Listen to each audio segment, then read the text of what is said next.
إلا بالله العلي العظيم أما بعد. Kita masih membicarakan ayat 44 di dalam surah Al-An'am daripada perkataan fatahna alaihim abwaaba kulli syai'. Kami bukakan ke atas mereka itu pintu-pintu segala sesuatu. Jadi kita cerita hari itu berkenaan dengan perkataan bagi dan atas. Bagi dia guna lam, atas dia guna ala. Bagi ni untuk benda baik, atas ni untuk benda buruk. Contoh kita datangkan hari itu ayat 46 surah Fussilat. Ayat terakhir pada juzuk 24. Man amila salihan falinafsihi wa man asa'a fa'alaiha. Barang siapa yang melakukan amalan yang soleh, amalan yang baik, falinafsi guna lam, fa maka li bagi, nafsihi dirinya. Jadi guna perkataan lam kerana amal soleh, amal baik. Siapa buat baik, maka kebaikan daripada amal baik itu untuk dirinya, bagi dirinya. Dirinya akan terima balasan yang baik sama ada di dunia maupun di akhirat atau kedua-duanya sekali, hasil daripada kebaikan yang dia buat. Orang bukan Islam kalau dia buat baik, dia dapat di dunia saja. Orang bukan Islam pun kadang bagi derma lebih daripada orang Islam lagi. Orang bukan Islam buat kebaikan, sedekah kat fakir miskin, sumbang kat masjid.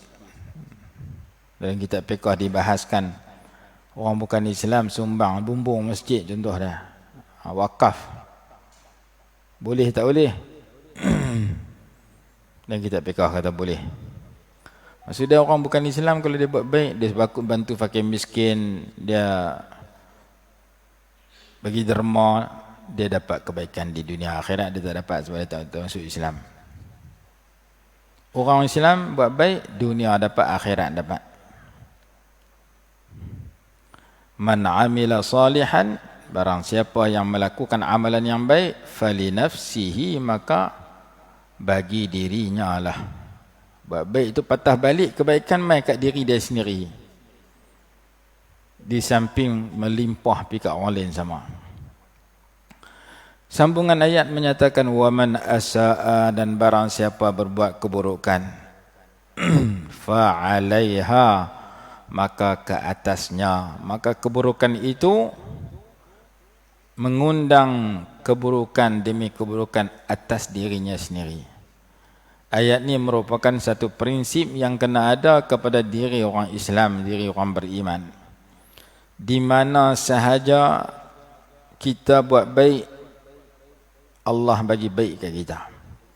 Di mana saja seseorang tu buat jahat, Allah akan timpa kejahatan dan keburukan atas diri dia. Di sebarang masa dan tempat. Jangan buat baik dalam masjid, luar masjid buat jahat.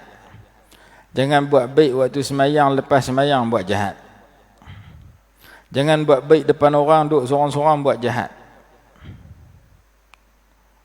Duduk depan orang tengok Quran, duduk seorang-seorang tengok yang haram.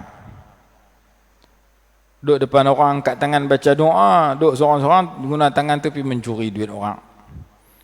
Tangan tu duduk depan orang nampak baik, duduk belakang orang jadi jahat. Di sebarang masa dan tempat yang kita buat baik, Allah Ta'ala kata fali nafsihi, baginya kebaikan itu. Di sebarang masa dan tempat seorang tu buat jahat, Allah Ta'ala kata fa'alaiha, maka ke atasnya kejahatan itu. Orang pegang ayat ni, dia akan berusaha buat baik di mana-mana.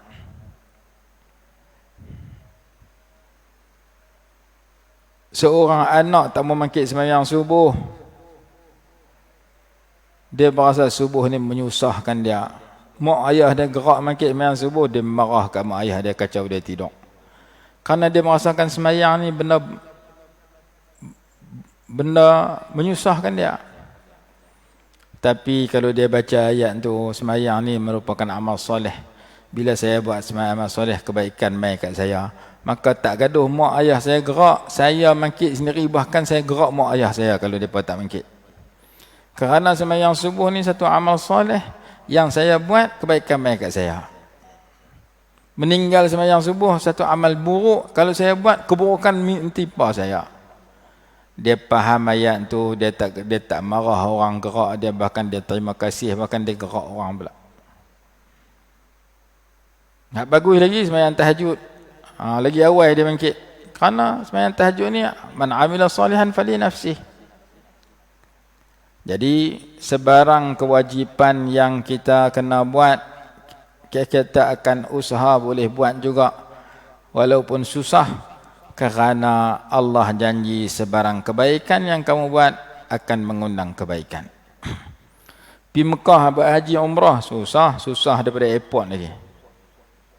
Susah daripada airport, beratur, timbang barang, beg, duduk atas kapal terbang, lena sambil duduk. Duduk di rumah, jarang lena sambil duduk. Kita lena sambil duduk masa khutbah Jumaat. Itu tak ada tilam.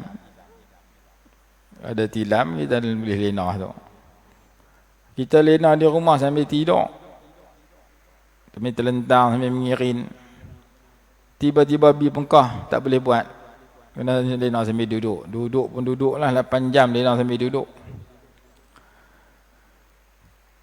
Business class mahal. Tu tak apa, boleh lena boleh tidur. Tapi jarang orang ambil tu. Mesti mahal. Walaupun terpaksa lena sambil duduk, saya akan pergi gagah sabar juga, kerana saya nak dapat fali nafsih. Hasil daripada buat haji umrah ni dapat kebaikan yang melimpah ruah begitu banyak. Pergi Mekah sampai buat umrah habis apa semua, beli buah kurma, balik tak timbang di airport, naik atas kapal terbang, letih, lena sampai tak jaga. Orang semayang dia tak semayang, baru sudah buat umrah balik tinggal semayang atas kapal terbang. Pergi Mekah buat umrah, bertaubat, berkomin, balik pada umrah tuang tak semayang. Awak tak semayang, letih tak jaga. Time makan dia jaga. Time makan pramugari tu, bagi makan. Oh, time makan jaga, time semayang tak jaga. Bukan orang belah ni lah, orang belah Baghdad tu. Belah kita mungkin semayang kot. Jadi sebahagian daripada perangai ahli umrah, sebahagian lah, tak semua, balik pada umrah dia semayang di airport, dia tak semayang atas kapal terbang. Time makan dia jaga, time semayang tak jaga. Kalau tak jaga daripada naik kapal terbang sampai turun airport Kuala Lumpur, tak jaga terus tak apa. Ni time semayang dia lena mengeroh, time makan celek jaga makan pula, lepas tu tidur lena balik. Boleh mangkit makan, tak boleh mangkit semayang. Zaman dulu lah, duk pergi umrah dulu lah, tak tahu bila. Sebahagian kita jumpa lagu tu. Jadi jangan sampai kita semayang di masjid, di Mekah, di Madinah, semayang di Malaysia, tak kapal terbang tak semayang. Pergi ke laut tak semayang. Jadi nelayan tak semayang dalam laut. Jadi penuris getah, tak apalah, boleh semayang di rumah. Tapi kadang-kadang lejak dengan luhur-luhur, tak semayang. Jangan sampai kita buat benda salah di mana-mana tempat, kerana Allah bagi ringkas saja ayat dia. Sesiapa yang buat baik, kebaikan bagi dirinya. Siapa buat jahat, kejahatan menimpa dirinya. Jadi setiap yang Allah suruh tu bukan saja-saja suruh, setiap yang Allah larang tu bukan saja-saja larang, tetapi ia mendatangkan kebaikan kepada kita bila kita buat yang Allah suruh. Menimpa keburukan atas diri seseorang bila dia buat, ditinggal yang Allah, dia buat yang Allah larang. Allah berfirman dalam suratul Anbiya ayat 16, وَمَا خَلَقْنَا السَّمَاوَاتِ وَالْأَرْضَ وَمَا بَيْنَهُمَا لَاعِبِينَ. Surah Anbiya ni juzuk apa? Selepas surah Taha. Surah Taha juzuk 16, surah Al-Anbiya juzuk 17. Dalam suratul Anbiya ayat 16 Allah berfirman, "Wa ma khalaqnas samaa'a wal arda wa ma bainahuma la'ibin." Suratul Anbiya ayat 16 juzuk 17 muka surat 323. Saya baca sebut nombor ayat, sebut surah supaya kita boleh ingat. Yang ada Quran terjemah depan orang depan dia boleh baca, yang tak ada boleh tulis ingat ayat ni. Seperti mana saya sebut ayat 46 surah Fussilat tadi. Surah Fussilat ayat 46 ni, siapa saja baca faham ayat tu, dia nak buat baik di mana-mana tempat. Dia tak membuat jahat di mana-mana tempat. Di setiap tempat dan masa dia nak duduk dalam kebaikan, dia tak mau duduk dalam kejahatan. Kerana Allah Ta'ala kata, hang buat jahat, timpa kat hang kejahatan itu. Hang buat baik, main baik-baik tu main kat hang. Supaya orang pegang dengan ayat ni, dia tak berani buat jahat, walaupun duduk sorang-sorang, walaupun duduk di tempat orang tak tahu. Kerana kejahatan itu mengundang sebarang pelbagai kejahatan. Hak Allah suruh saya buat, hak Allah larang saya tinggal. Kerana setiap suruhan Allah itu bermanfaat kat saya, setiap larangan Allah itu sebaliknya. Mana ayat dia? Ayat 16 surah Al-Anbiya. "Wa ma khalaqnas samaa'a wal arda," dan tidak kami ciptakan langit dan bumi. "Wa ma bainahuma," dan sesuatu antara langit dan bumi. Langit Allah cipta ada hikmah. Bumi Allah cipta ada hikmah. Sesuatu antara langit dan bumi. Antara langit dan bumi itu ialah segala sesuatu, termasuk itu perintah dan larangan yang Allah turun atas muka bumi. La'ibin, secara bermain-main. Bukan Allah buat secara main-main sia-sia, semuanya ada hikmah. Hikmah di sebalik ciptaan langit, di ciptaan bumi, ciptaan gunung ganang. Hikmah di sebalik perintah dan larangan yang disuruh kita lakukan atas muka bumi ataupun selain daripada atas muka bumi. Daripada ayat ni ulama buat kaedah. Innallaha la ya'muruna illa bima yanfa'una wa in jahilna hikmatahu wa la yanhana illa amma yadurruna wa illam nudrik sirrahu. Innallaha la ya'muruna, sesungguhnya Allah tidak menyuruh akan kita semua, illa bima yanfa'una, melainkan dengan suruhan yang membawa manfaat ke kita. Wa in jahilna hikmatahu, sekalipun kita jahil tentang hikmah di sebalik suruhan itu. Apa hikmah sembahyang 5 waktu? Apa hikmah subuh 2 rakaat, zuhur 4 rakaat? Apa hikmah pergi Mekah kena tawaf, kena sa'i, tawaf 7, sa'i 7, lari antara 2 tiang hijau? Semua ibadat dan suruhan Allah itu ada hikmah dan kebaikan yang banyak. Sebahagian kita tahu, sebahagian kita tak tahu. Suruh puasa, suruh melaksanakan haji, suruh tinggal jauhi riba, suruh tinggal jauhi rasuah. Semua perintah dan larangan tu ada manfaat kat kita. Sambungan kenyataan itu menyatakan wala yanhana illa amma yadurruna. Allah tidak melarang kita, melainkan larangan itu pasti membawa mudarat kepada orang yang membuat larangan itu. Allah larang tinggal sembahyang, Allah larang berbohong, Allah larang fitnah, Allah larang kutuk orang.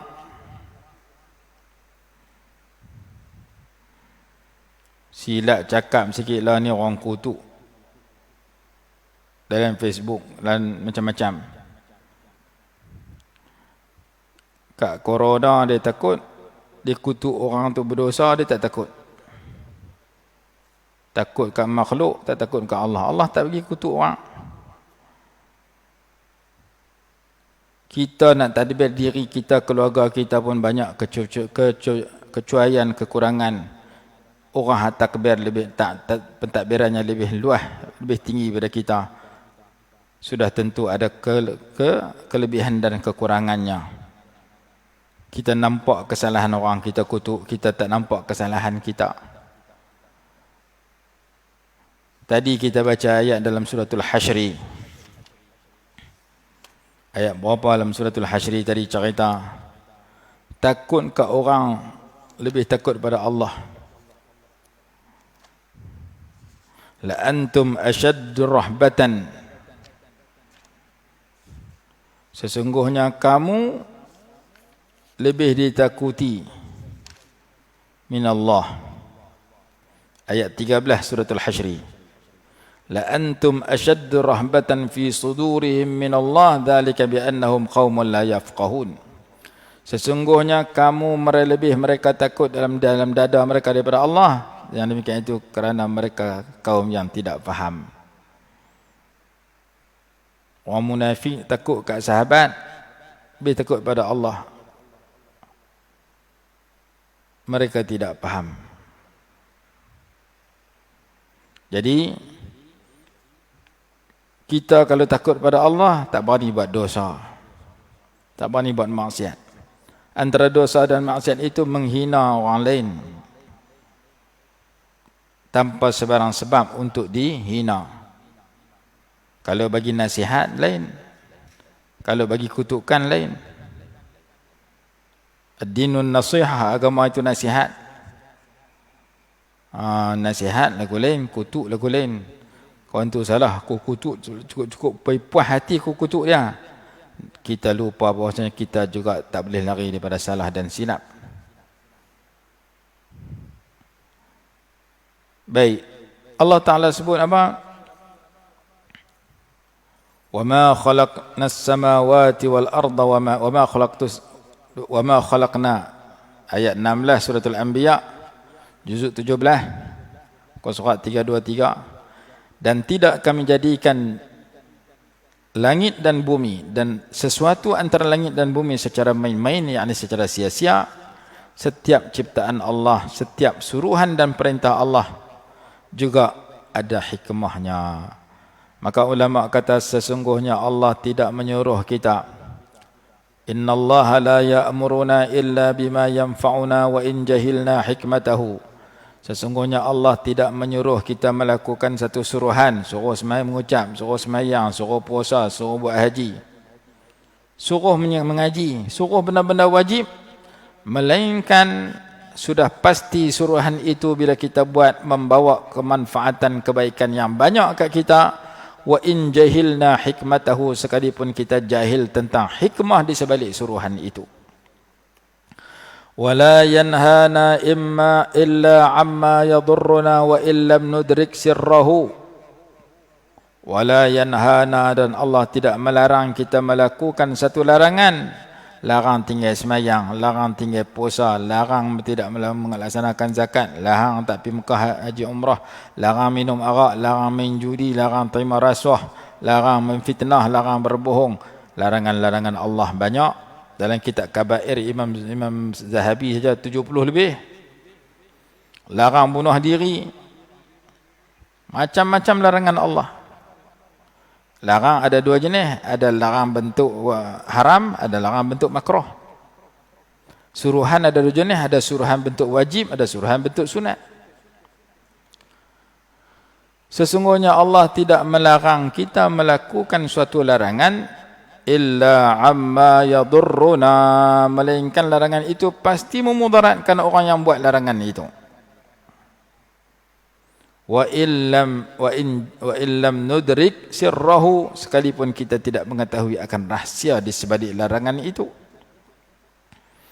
Allah larang buat dosa zahir, buat dosa batin, kerana kalau buat dosa mudarat timpa orang buat dosa itu. Mana ayat Allah tak bagi buat dosa? Salah satu ayat Allah berfirman, وَذَرُوا ظَاهِرَ الْإِسْمِ وَبَاطِنَهُ, dan tinggalkan oleh kamu semua akan dosa yang zahir dan dosa yang batin. Jadi formula itu diberikan oleh ulama berdasarkan kepada janji Allah dalam surah Fussilat ayat 46. Sebarang kebaikan yang dilakukan oleh sesiapa, fali nafsihi, maka bagi dirinya kebaikan itu. Bila kita semayang, pahala banyak, main kat kita. Keberkatan banyak, main kat kita. Kerahmatan banyak, kita terima. Allah suka, manusia suka, binatang pun suka kepada orang yang taat pada Allah. Kalau derhaka pada Allah, Allah tak suka, Rasul tak suka, manusia yang baik pun tak suka. Yang suka geng-geng jahat sama dengan dia. Dia main judi, kawan-kawan judi dia suka ke dia. Dia tak semayang, kawan-kawan tak semayang suka ke dia.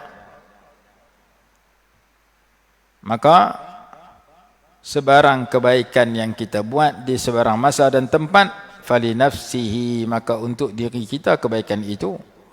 Wa man asaa fa 'alaiha, siapa buat jahat maka menimpa kejahatan itu atas dirinya.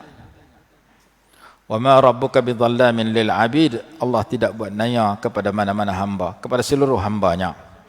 Baik, kemarin kita baca 1-2 ayat tentang orang buat jahat, kejahatan itu menimpa dia. Yang pertama kita baca kemarin, wala yahiqul makrus sayyi'u illa bi ahlihi.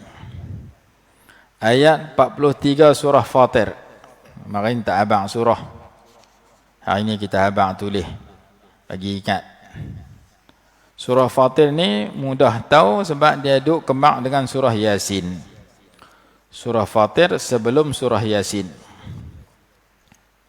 Dalam surah Fatir itu ada satu ayat. Ayat 43 surah Fatir. Juzuk 23. Bukan juzuk 23. Sebelum surah Yasin. Juzuk 22. Surah Fatir ni hanya 45 ayat. Tak banyak. Ayat yang ke-43. Kira sebelah kiri surah Yasin, sebelah kanan ayat tu. Muka surat 439. Juzuk 22. Allah berfirman, istikbaran fil ardi wa makra sayyi wa la yahiqul makru sayyi'u illa bi ahlihi fahal yanzuruna illa sunnatal awwalin falan tajida li sunnatillahi tabdila wa lan tajida li sunnatillahi tahwila. Jadi sebahagian kecil, sebahagian daripada surah ayat 43, bukan semua, duduk tengah-tengah. Wala yahiqul makru, dan tidak menimpa oleh perancangan jahat. Wala yahiqu, dan tidak menimpa al makru oleh tipu daya, perancangan as-sayyi'u yang buruk, yang jahat itu, illa bi ahlihi, melainkan akan menimpa orang yang buat jahat itu sendiri. Fikir nak ajak orang buat jahat, fikir nak nanya ke orang, fikir nak buat dosa, kejahatan daripada dosa menimpa diri dia. Kejahatan daripada perkena orang timpa diri dia. Fikir nak mencuri, kejahatan daripada mencuri kena ke diri dia. Siapa-siapa yang buat perancangan jahat untuk melakukan kejahatan, sama ada pada untuk diri dia sendiri, untuk anak bini dia, untuk masyarakat, Allah akan timpakan kejahatan itu pada diri dia. Patah balik kejahatan itu kepada diri dia. Lagi besar dia buat jahat, lagi banyak mudarat menimpa dia. Ayat 43 surah Fatir. Muka surat terakhir pada surah Fatir sebelum surah Yasin, iaitu pada juzuk 22. Kemarin juga kita baca ayat, silap saya baca kemarin. Kemarin saya baca alladzina ya'kuluna amwalan nas, sebenarnya alladzina ya'kuluna amwalal yatama. Saya terjemah betul, baca tak betul yang hari ni. Ayat 10 surah An-Nisa. Innal ladzina ya'kuluna amwalal yatama zulman innama ya'kuluna fi butunihim naran wa sayaslawna sa'ira. Surah An-Nisa ayat 10, surah An-Nisa selepas surah Ali Imran. Ayat 10 ni muka surat berapa? Muka surat 78. Juzuk yang keempat. Muka surat pertama, muka surat 77, awal surah An-Nisa, ayat 1. Muka surat 78, last dia ayat 11. Pada ayat ke-10 Allah berfirman, muka surat 78, juzuk yang keempat, ayat yang ke-10, dalam surah An-Nisa. Innal ladzina ya'kuluna amwalal yatama zulman, sesungguhnya orang-orang yang memakan harta anak yatim secara zalim, innama ya'kuluna fi butunihim nara, hanya saja mereka menelan api neraka dalam perut mereka. Wa sayaslawna sa'ira, dan mereka akan masuk ke dalam api yang menyala-nyala, masuk dalam neraka. Tu contoh satu buat jahat, iaitu makan harta anak yatim.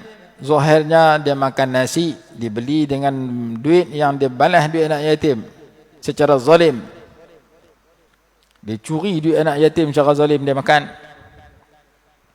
Maka dia sebenarnya memasukkan api neraka dalam mulut dia, dan dia akan masuk seluruh tubuh badan dia masuk dalam neraka.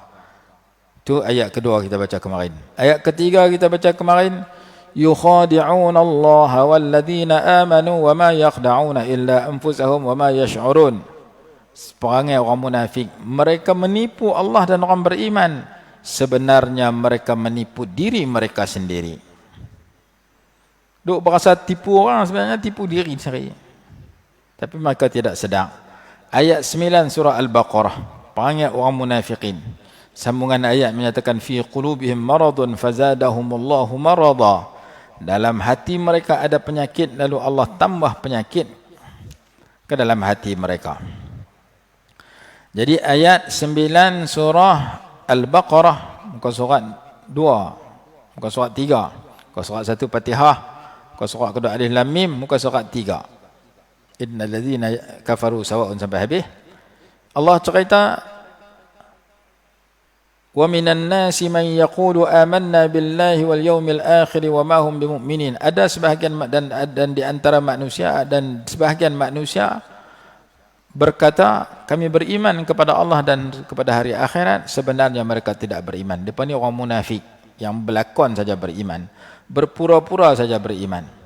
Antara perangai orang munafik ini, yukhadi'una Allah walladzina amanu, mereka menipu Allah dan orang-orang yang beriman. Mereka perkenal Allah Ta'ala, mereka perkenal orang beriman. Depan orang beriman, mereka semayang sekali, belakang mereka lawan orang beriman. Kepala dia Abdullah bin Ubay, kepala munafikin. Masuk semayang dalam Masjid Nabawi sekali dengan Nabi SAW, sekali dengan para sahabat. Tapi di belakang dia buat perancangan jahat. Nabi SAW nak pergi perang Uhud, sampai tengah jalan dia balik 300 orang. Dia berjanji pula dengan Yahudi, kalau hampa perang dengan Muhammad, dengan Rasulullah, dengan para sahabat, dia nak masuk geng Yahudi, lawan Rasulullah. Zahirnya beriman, dalamannya kufur kepada Allah. Allah Ta'ala sebut dalam Quran, orang munafik ini duduk di pantat neraka. Innal munafiqina fid darkil asfali minan nar. Sesungguhnya orang-orang munafik duduk di dasar neraka. Paling teruk siksa di dasar neraka kena ke orang munafik. Dan ada surah dalam Quran nama surah Al-Munafiqun. Surah cerita tentang perangai orang-orang munafik. Orang munafik ini menipu Allah dan orang beriman. وَمَا يَخْدَعُونَ إِلَّا أَنفُسَهُمْ, dan mereka tidak menipu mereka akan diri mereka sendiri. وَمَا يَشْعُرُونَ, dan mereka tidak sedar. Orang mencuri sebenarnya dia rasa dia curi hak orang, duit orang dia boleh guna, sebenarnya dia mencuri api neraka. Dia ambil harta cara haram, esok harta tu bertukar jadi api yang bakar dia kalau dia tidak bertaubat. Tu contoh yang ketiga. Contoh keempat, orang tak mengeluarkan zakat. Wala yahsabanna alladhina yabkhaluna bima ataahumullahu min fadlihi wa khairan lakum bal huwa syarrun lahum sayutawwaquna ma bakhilu bihi yaumal qiyamah. Ayat ini dalam surah Ali Imran ayat 180. Ini cerita orang yang tak mengeluarkan yang wajib dikeluarkan. Dia duk merasa untung aku tak bagi zakat kat orang, duit aku berlambak dalam bank, aku boleh simpan. Sebenarnya harta zakat yang tak dikeluarkan itu akan bertukar menjadi kalung, menjadi rantai api neraka yang akan bakar tengkok dia, yang akan bakar badan dia. Allah akan tukar harta zakat yang dia kedekun tahu keluar tu menjadi api yang membakarnya. Ayat 180 surah Ali Imran, muka surat 73. Juzuk yang ketiga. sebelah kanan bawah sekali. ولا يحسبن الذين يبخلون بما آتاهم الله من فضله هو خيرا لهم. Dan jangan sekali-kali orang-orang yang bakhil, dan jangan sekali-kali orang yang kedekut dengan apa yang Allah berikan kepada mereka daripada kurnianya. Kita kaya, kurnia Allah kat kita. Tiba-tiba kita kedekut sampai tak keluar zakat. Jangan dia kira tak keluar zakat itu huwa khairal lahum, lebih baik dari bagi dirinya. Oh, baik, bagus kalau aku tak keluar zakat. Kalau keluar rugi, duit aku kurang. Jangan menganggap oleh orang yang kedekut, yang tidak mahu mengeluarkan zakat yang diwajibkan, yang Allah bagi kepada dia, ataupun nafkah kepada anak isteri yang sepatutnya dikeluarkan. Duit dia nak beli beras pun tak mau, nak beli lauk pun tak mau, nak bayar yuran anak sekolah pun tak mau, tapi belanja kawan boleh. Belanja kawan di kedai boleh, tapi nak bagi duit bayar yuran anak sekolah tak boleh. Itu kewajipan dia. Hak wajib dia tak buat, hak sunat dia buat. Hutang orang tak mau bayar, buat kenduri rajin. Tak kena, kenduri sunat. Hutang wajib. Hutang tak mau bayar, malam Jumaat, mai bihun bagi orang baik makan macam Yasin. Dia kata, saya nak buat kenduri tiap-tiap minggu kalau boleh. Hutang aku tak bayar, kenduri rajin. Tahu tuan kenduri, tuan duit tu, tuan hutang tu marah ke dia.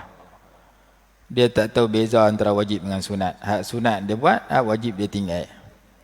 Belanja kawan di kedai sunat. Beli beras, beli lauk bagi anak bini makan di rumah. Bayar yuran anak sekolah, wajib. Yuran anak sekolah hutang tak bayar. Member dia boleh belanja di kedai. Jadi Quran kata jangan mengira orang yang bakhil, yang tidak mengeluarkan kewajipan yang Allah wajibkan kepadanya, seperti memberi nafkah anak isteri, seperti mengeluarkan zakat. Jangan dia kira tak keluar zakat, tak menjadi bakhil, kedekut sehingga tidak memberikan yang wajib diberikan, itu lebih baik baginya.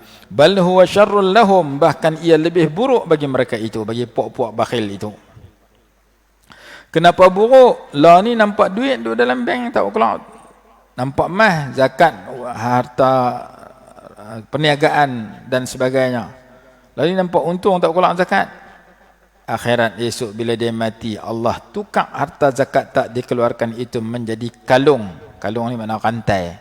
Rantai untuk buh di tengkok dia, untuk bertukar rantai itu menjadi api yang membakar dirinya.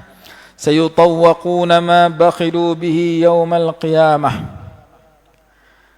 Akan harta yang mereka bakhilkan yang kedekut itu akan dikalungkan di lehernya pada hari kiamat. Bukan kalung mah, tapi kalung api.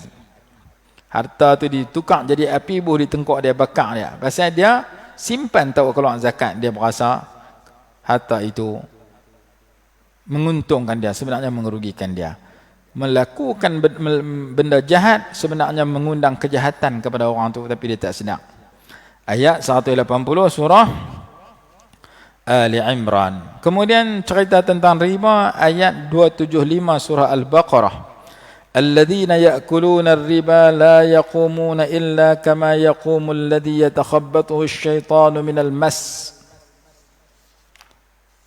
Ayat 275 dalam surah Al-Baqarah. Di akhir surah Al-Baqarah dah nak habis dah. 275 ni muka surat juzuk yang ketiga. Muka surat 47. Surah Al-Baqarah hanya memiliki 286 ayat. Ni ayat 275 nak habis dah, tinggal lagi 11 ayat. Alladzina ya'kuluna ar-riba la yaqumuna illa kama yaqumu alladhi yatakhabbathu asy-syaitanu minal mas. Orang-orang yang memakan riba tidak dapat berdiri di akhirat kelak, melainkan seperti berdirinya orang yang dirasuk syaitan kerana gila. Ayat ni menceritakan syaitan boleh rasuk manusia. Manusia yang jauh daripada Allah kadang-kadang dia rasuk oleh syaitan. Di dunia kita jumpa dalam kampung kita kadang-kadang ada orang kena rasuk. Akhirat esok orang makan riba akan bangkit seperti mana orang kena rasuk di syaitan masa di dunia. Salah satu amaran Allah kepada orang terlibat dengan riba, ayat 275 surah Al-Baqarah. Itu contoh riba, kita buat contoh tak Ustaz. Contoh zakat, contoh penipuan orang munafik. Contoh yang kita jumpa di mana-mana lah ni, contoh orang tak semayang. Orang tak semayang dalam surah Al-Muddathir, Allah berfirman, "Ma salakakum fi saqar? Qalu lam naku minal musallin." Apa yang menyebabkan kamu masuk neraka Saqar? Saqar salah satu nama neraka, salah satu lembah neraka atau salah satu daripada nama neraka Jahannam. Qalu lam naku minal musallin. Mereka menjawab, kami dulu tidak sembahyang. Orang tak sembahyang diberi amaran masuk neraka. Surah Al-Mudaththir. Jangan dia berasa aku tak sembahyang subuh lega, tak gaduh mangkit teruk-teruk macam orang lain. Orang lain teruk pergi ambil sembahyang, teruk pergi sembahyang, aku tidur. Aku tak sembahyang zuhur lega, zuhur 4 rakaat teruk. Aku tak sembahyang Jumaat tak apa. Lepas tu sembahyang Jumaat dekat 100 orang, aku 101. Aku orang yang ke 101. Ada orang telefon tu imam, kalau kena sembahyang bilangan sekian, kad tu macam mana? Kad 100. Saya jangan bagi kad lah. Awak, saya nak pergi mengai ikan. Dia muda. Orang nak pergi sembahyang Jumaat, dia tak mau pergi. Sahabat tu imam, jangan buh nama saya, kad pun jangan hantar mai kat saya. Minggu ni saya nak pergi mengai ikan. Punya segan nak pergi sembahyang. Akhirnya tu imam buat macam mana? Tu imam kata, time ni orang tua-tua main sembahyang. Time ni orang muda-muda pula main sembahyang. Orang tua cuti saat giliang. Nak tengok orang muda apa orang nak main sembahyang. Ni time hak umur 30 ke bawah. Hak belah-belah sampai 30, 40. Time ni hak main hak 50, 60 pula. Baru nampak, buat hak muda-muda ni tak macam buat orang tua. Orang tua ada ramai nak main sembahyang, mesti dia kata tak lama dah. Orang muda dia kata biar pergi lambat lagi nak mati. Biar dia tua-tua sudah pergi. Ada orang pergi sembahyang Jumaat, dia pergi tahan burung lain dalam hutan, tak mau pergi sembahyang. Kenapa kamu tak mau sembahyang? Kenapa kamu masuk neraka Saqar? Qalu lam naku minal musallin. Ayat 42 surah Al-Mudaththir. Surah Mudaththir ni juzuk 29. Kembang dia, orang yang duduk dalam neraka Saqar tu kerja kena bakar saja. Apa punca dia kena bakar sampai tu? Kerana dulu dia tak sembahyang. Jadi kita baca ayat, tengok mana sepatah dua, kita tak berani tinggal sembahyang. Dan kita ajak orang yang dah tinggal sembahyang supaya bertaubat kembali sembahyang. Sembahyang bukan berapa minit pun. Sembahyang 5 minit, ya, sembahyang subuh. Puasa 12 jam boleh, sembahyang 5 minit tak boleh. Ada sebahagian masyarakat kita sembahyang puasa boleh, sembahyang tak boleh. Sembahyang tu nak kena paksa peringkat awalnya, walaupun singkat, tapi sebahagian orang buat tak peduli. Quran habarah, di antara tempat yang dia akan tinggal, yang akan bakar dia sampai hangui, ialah neraka Saqar. Perangai neraka, sifat neraka Saqar itu lawahatun lil bashar. Alaiha 19 ila akhir ayah. Jadi bila kita baca beberapa ayat ini, supaya kita sedang sebarang perintah yang Allah suruh, kalau saya tak buat rugi saya. Sebarang larangan yang Allah larang, kalau saya buat rugi saya. Benda Allah suruh kena buat, saya untung. Benda yang Allah larang saya tinggal, saya untung juga. Jadi ayat 46 surah Fussilat memberikan satu panduan dalam kehidupan. Man amila salihan fali nafsi, siapa buat baik untuk diri dia, kebaikan itu mai. Wa man asa'a fa 'alaiha, siapa buat jahat akan menimpa keburukan itu kepada diri dia. Esok kita sambung ayat yang sikit lagi sebelum kita berpindah kepada ayat lain. Wallahu a'lam. Bismillahirrahmanirrahim. Alhamdulillahirabbil alamin. Wassalatu wassalamu ala sayyidina Muhammad wa ala alihi wa sahbihi barik wasallim. Allahumma anfa'na bima 'allamtana wa 'allimna ma yanfa'una warzuqna 'ilman yanfa'una bi rahmatika ya arhamar rahimin. Rabbana atina fid dunya hasanatan wa fil akhirati hasanah wa qina 'adzaban nar. Sallallahu alaihi wa sallam Muhammad wa alihi wasallam. Alhamdulillahirabbil alamin.